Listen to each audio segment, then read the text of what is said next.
NEET പരീക്ഷാ ഫലത്തിനെതിരെ നൽകിയ ഹർജിയിൽ നാഷണൽ ടെസ്റ്റിംഗ് ഏജൻസിക്ക് സുപ്രീംകോടതി നോട്ടീസ് അയച്ചു. പരീക്ഷയുടെ വിശ്വാസ്യത ചോദ്യം ചെയ്യപ്പെട്ടെന്നും ചോദ്യങ്ങൾക്ക് മറുപടി വേണമെന്നും സുപ്രീംകോടതി വ്യക്തമാക്കി. ഈ വർഷത്തെ മെഡിക്കൽ പ്രവേശന പരീക്ഷ റദ്ദാക്കണമെന്നാണ് ഹർജിയിലെ ആവശ്യം. വിവരങ്ങളുമായി നിതിൻ അംബുജൻ. നിതിൻ, നീറ്റ് പരീക്ഷയെപ്പറ്റി കോടതി പറയുന്നത് അത്യന്തം ഗൗരവതരമായ ചില നിരീക്ഷണമാണ്. പക്ഷേ കൗൺസിലിംഗ് തടയണമെന്നൊരു ആവശ്യം ഉണ്ടായിരുന്നില്ല. അതിനോട് കോടതിയുടെ പ്രതികരണം എന്താണ്?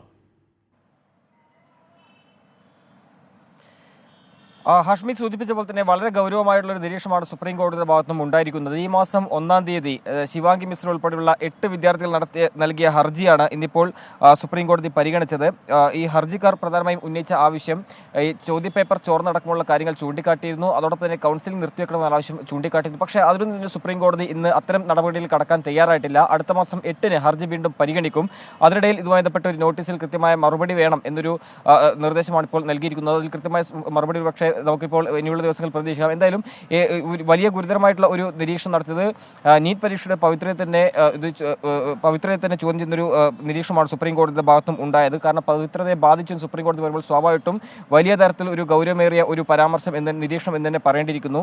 നമുക്കറിയാം, നേരത്തെ വലിയ പ്രതിഷേധമടക്കം ഈ വിഷയത്തിലടക്കം ഉയർന്നിരുന്നു. കാരണം 67 വിദ്യാർത്ഥികൾക്കാണ് ഉയർന്ന റാങ്കോട് തന്നെ പാസ്സായത്. അത് ചോദ്യം ചെയ്താണ് വലിയ പ്രതിഷേധവും വലിയ ആരോപണവും ഉയർന്നത്. ഈ ആരോപണത്തിൽ കൃത്യമായ അന്വേഷണം വേണമെന്നൊരു ആവശ്യമാണ് ഉന്നയിച്ചിരിക്കുന്നത്. അത് ആ ഒരു നടപടിയിൽ ഇപ്പോൾ സുപ്രീം കോടതി കടന്നിട്ടില്ല.